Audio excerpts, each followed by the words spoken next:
नमस्कार दोस्तों, स्वागत है आप सभी का आपके अपने इस चैनल पर जिसका नाम है तक्षशिला आईएएस। मैं हूं अनूप उपाध्याय। मणिपुर में घुसपैठियों के पास से एक डिवाइस मिला है और ये डिवाइस भारत के लिए टेंशन बन चुका है। इस डिवाइस के ऊपर भारत के द्वारा रोक लगाया गया है। मतलब यह डिवाइस भारत में प्रयोग नहीं हो सकता। लेकिन यह डिवाइस मिला किससे है? यह डिवाइस मिला है घुसपैठियों के पास। और यह डिवाइस है भी विश्व के सबसे अमीर व्यक्ति की कंपनी का डिवाइस जिसका नाम है स्टारलिंक। यानी कि मस्क का स्टारलिंक जो है वो भारत के उग्रवादी संगठन के लोगों के पास मिला है। आज इन्हीं सारे मुद्दों के ऊपर चर्चा करेंगे। चैनल पर पहली बार है तो चैनल को सब्सक्राइब करके बेल आइकन दबा दीजिएगा। यह टॉपिक दोस्तों, अगर आप यूपीएससी और स्टेट पीएससी की तैयारी कर रहे हैं तो जीएस के पेपर 3 यानी कि आपका इंटरनल सिक्योरिटी आंतरिक सुरक्षा से संबंधित टॉपिक है।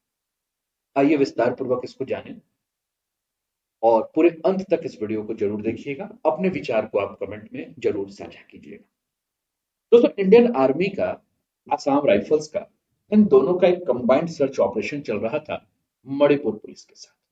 और मणिपुर पुलिस के साथ जो ये सर्च ऑपरेशन चल रहा था, इस सर्च ऑपरेशन में 29 हथियार, गोला बारूद मिला है मणिपुर में। और स्वाभाविक भी है क्योंकि पिछले 1.5 साल से मणिपुर जो है वह जातीय हिंसा में उलझा हुआ है।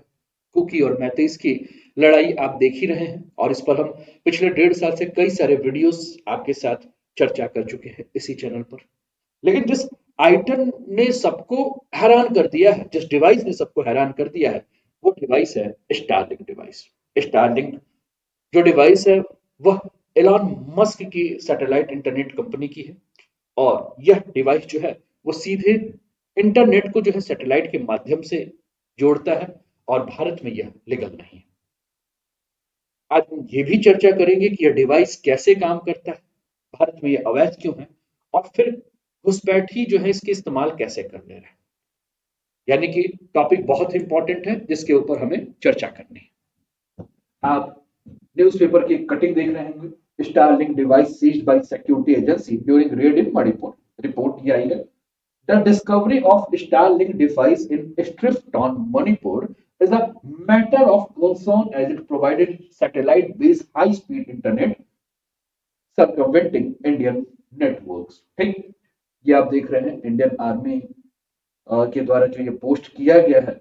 Acting on specific intelligence troops of Indian Army and Assam rifle formation under spear corps carried out joint search operation in the Hill and Valley region in the district of uh, आपका Churachandpur, Chandel, Imphal East and Kangpokpi in Manipur in close coordination with. ठीक, अब ये आप देखिए कि ये सारे हथियार मिले, जैसे कि मैंने कहा 29 हथियार मिले हैं। लेकिन उसके साथ ये डिवाइस जो कि आपके स्क्रीन पर यहाँ नजर आ रही है, ये जो डिवाइस है जिसके ऊपर हमें चर्चा करनी है, ये डिवाइस जो है वो स्टारलिंक है। अब सबसे पहला प्रश्न कि मणिपुर में पुलिस को घुसपैठियों के पास ये डिवाइस कैसे मिला। तो जैसा कि इस टॉपिक को शुरू करने के समय ही मैंने कहा कि ये एक ज्वाइंट सर्च ऑपरेशन था भारतीय सेना, आसाम राइफल और मणिपुर पुलिस के द्वारा। और जैसा कि आपने देखा भी कि मणिपुर के चंदेल, इम्फाल जिले के पहाड़ी और घाटिया क्षेत्र में जो है एक सर्च ऑपरेशन चलाया जा रहा था। और इम्फाल का जो पूर्वी क्षेत्र है वो मैतेई विद्रोहियों के का गढ़ है। और यहाँ हथियारों के साथ साथ ये डिवाइस मिला है, राउटर मिला है। और यहाँ अगर हम बात करें दोस्तों तो यहाँ आपको जो है वो फाइबर केबल्स भी मिला है जिसके माध्यम से इंटरनेट सैटेलाइट को एंटीना से और राउटर से जो है वो जोड़ा गया था। असम राइफल्स के द्वारा सोशल मीडिया पर जो रिपोर्ट आई है, जो तस्वीरें शेयर की गई हैं, उसमें आप देख रहे हैं कि एक सफेद चादर के ऊपर ये हथियार आपको देखने को मिल रहा है और साथ में ही वो डिवाइस आपको देखने को मिल रहा है। तस्वीर पर जो है वो आरपीएफ और पीएलए जो है वो लिखा हुआ है। आरपीएफ और पीएलए के बारे में बात करें तो पीएलए का मतलब होता है पीपल्स लिबरेशन आर्मी और आरपीएफ का मतलब होता है रिवोल्यूशनरी पीपल्स फ्रंट। यानी कि ये दोनों की दोनों संस्थाएं हैं। ये संस्थाएं आपकी म्यांमार से संचालित होने वाली, अगर हम बात करें तो एक चरमपंथी ग्रुप है। और इस चरमपंथी ग्रुप को जो है वो गृह मंत्रालय ने भारत में बैन किया। ठीक, लेकिन यह जो चरमपंथी ग्रुप है जिसके बारे में हम बात कर रहे हैं, पीएलए के बारे में, या जिसके बारे में हम बात कर रहे हैं आरपीएफ के बारे में, यह दोनों जो है वो बार बार यही कहता है कि मणिपुर भारत का हिस्सा नहीं है, और मणिपुर को भारत से अलग करने की वकालत जो है ये दोनों की दोनों ग्रुप करते हैं। उम्मीद है कि आप बातों को समझ रहे होंगे।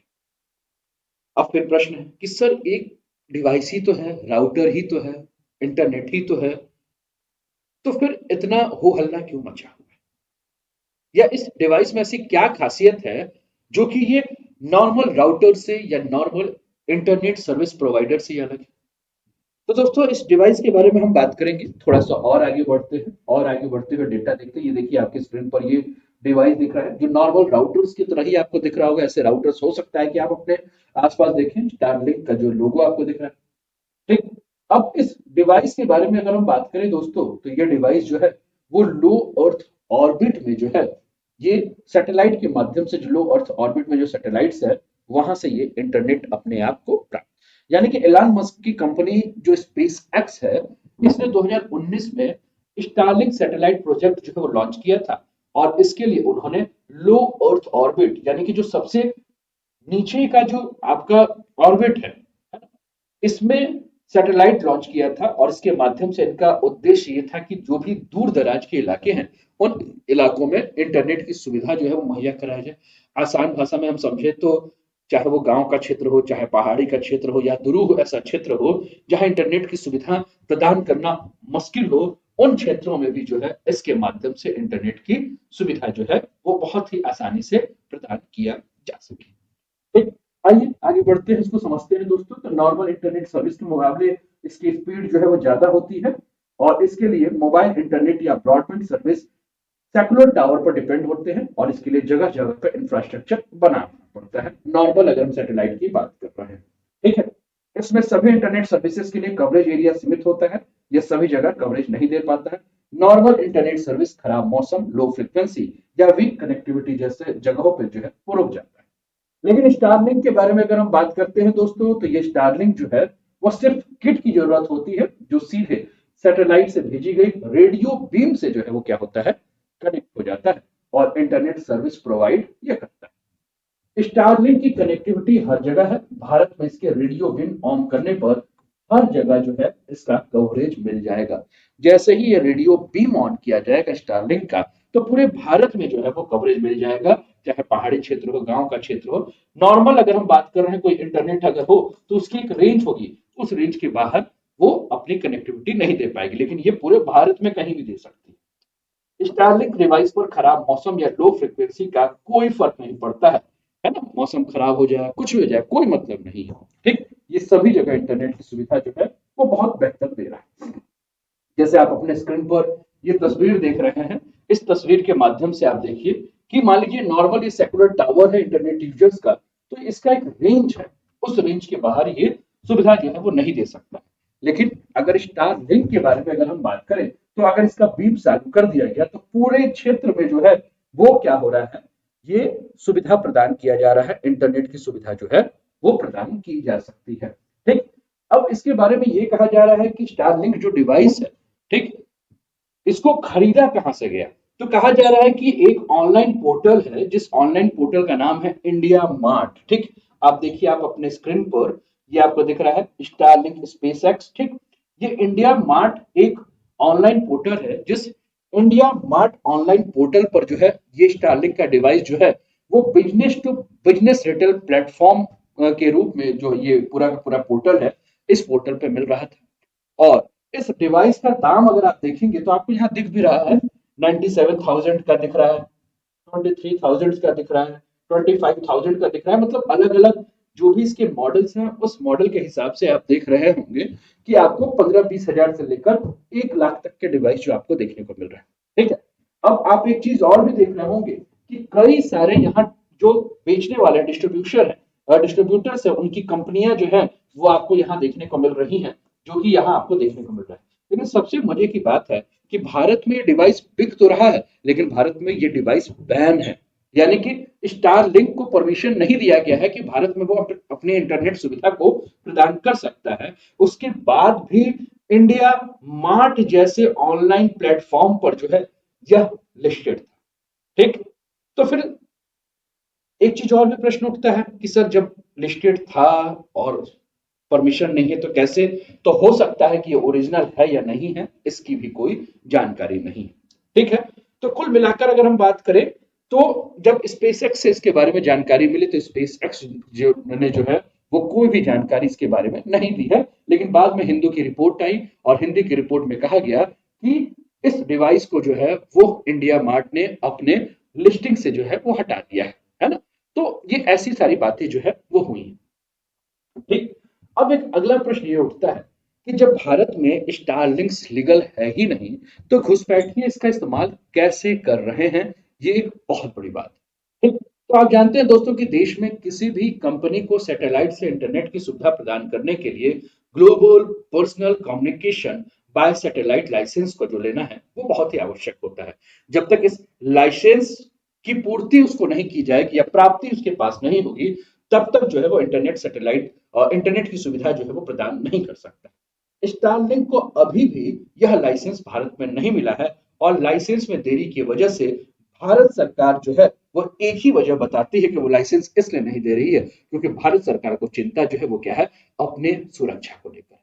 क्योंकि सरकार का मानना है कि बिना लाइसेंस में अगर ऐसे कोई भी विदेशी गैजेट्स भारत में आ जाते हैं तो कहीं ना कहीं भारत की सुरक्षा के लिए वो खतरा बन जाएंगे और इन डिवाइस के जरिए डेटा का ट्रांसमिशन सैटेलाइट सेवाओं का इस्तेमाल करके बहुत आम हो जाएगा, जो कि सरकार कंट्रोल ही नहीं कर पाएगी कि कहाँ कौन सा डेटा जो है वो ट्रांसफर किया जा रहा है। और आप देख भी रहे हैं कि जिस प्रकार से साइबर क्राइम बढ़ रहे हैं ये एक तरह से समस्या भी हमारे लिए हो सकता है।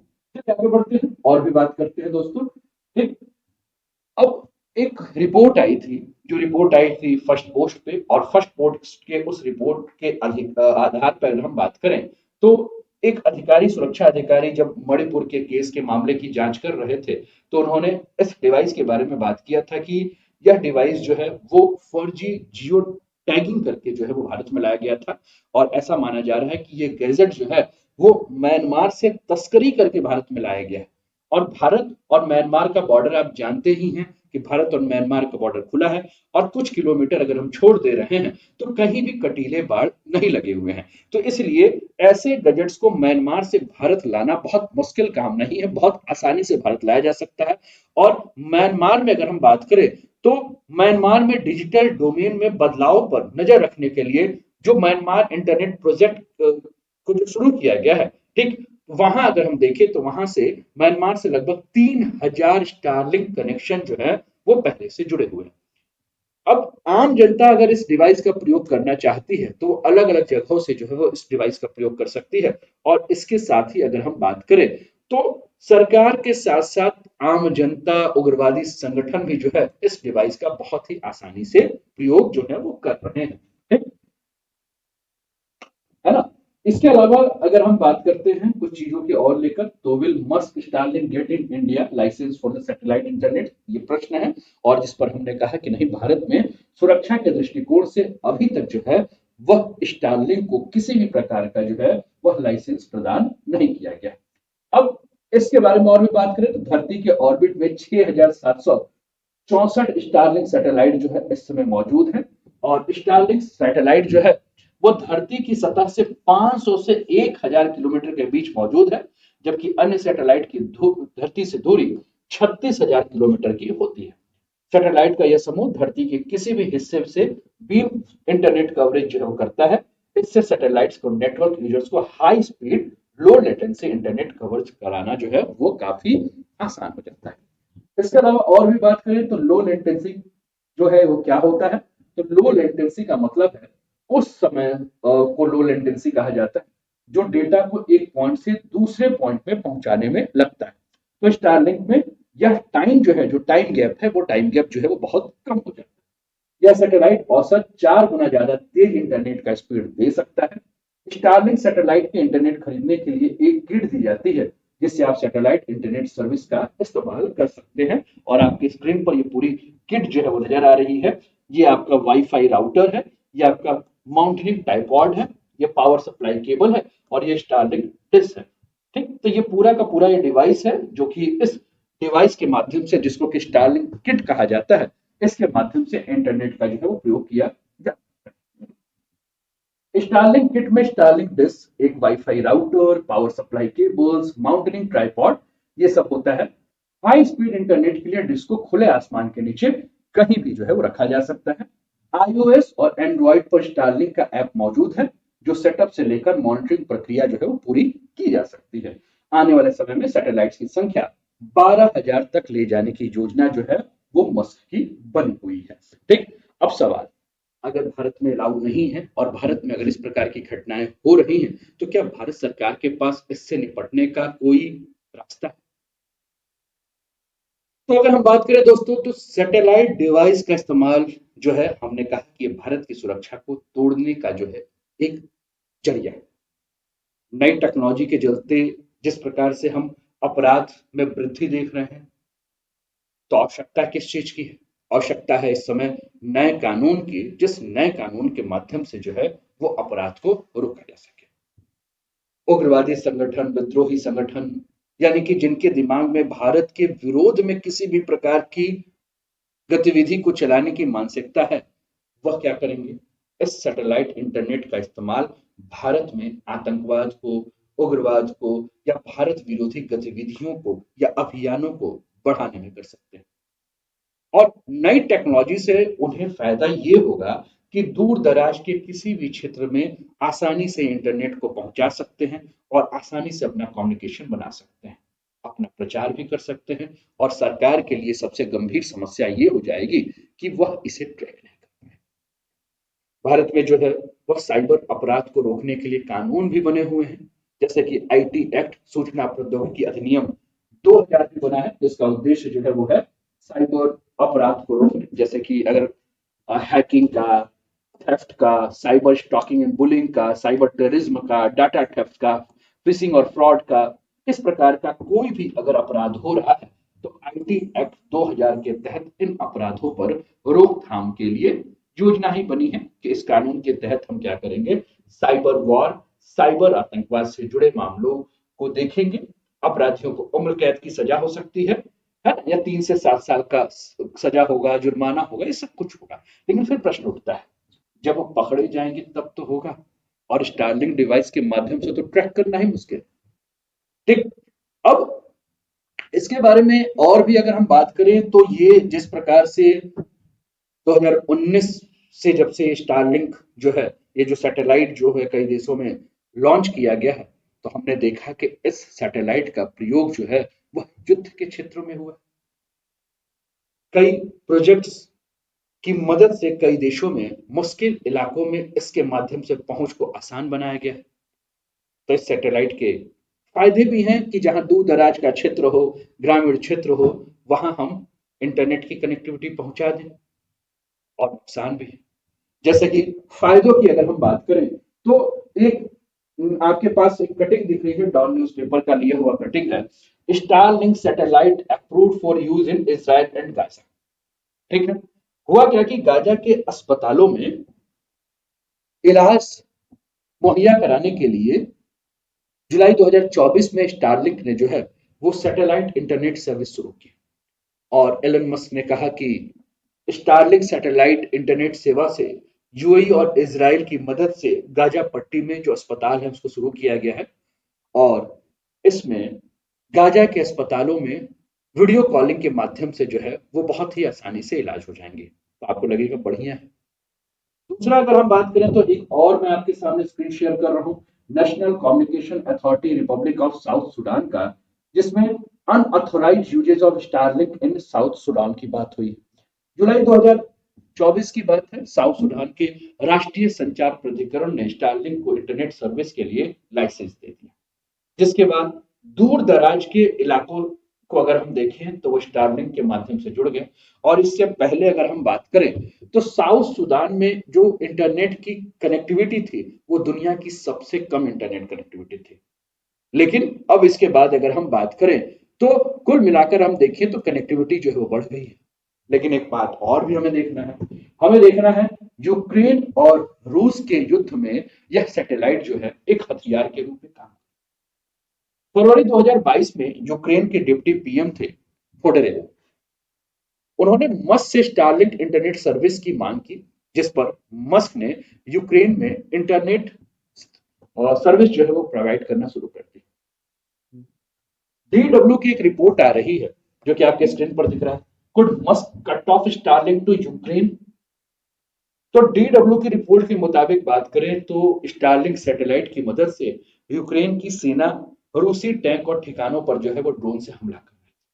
और इस सैटेलाइट की मदद से यूक्रेनी सेना को कम नेटवर्क या दूर दराज के इलाकों में कम्युनिकेशन करना बहुत आसान है।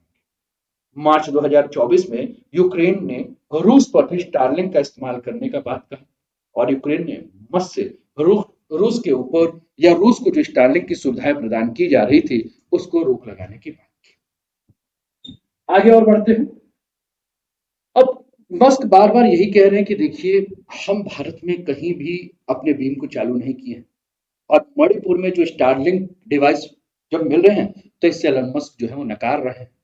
उन्होंने कहा कि देखिए, पूरा का पूरा ट्वीट ही गलत है क्योंकि भारत में स्टारलिंक का सैटेलाइट बीम जो है वो बंद कर दिया गया है।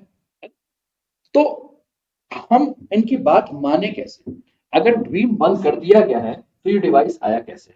एक आपके स्क्रीन पर एक पोस्ट दिख रहा है दीपशिखा नाम से, और इन्होंने स्टारलिंक को टैग किया, लिखा is being used by terrorist, hope Elon must look into it and help control misuse of this technology. ठीक।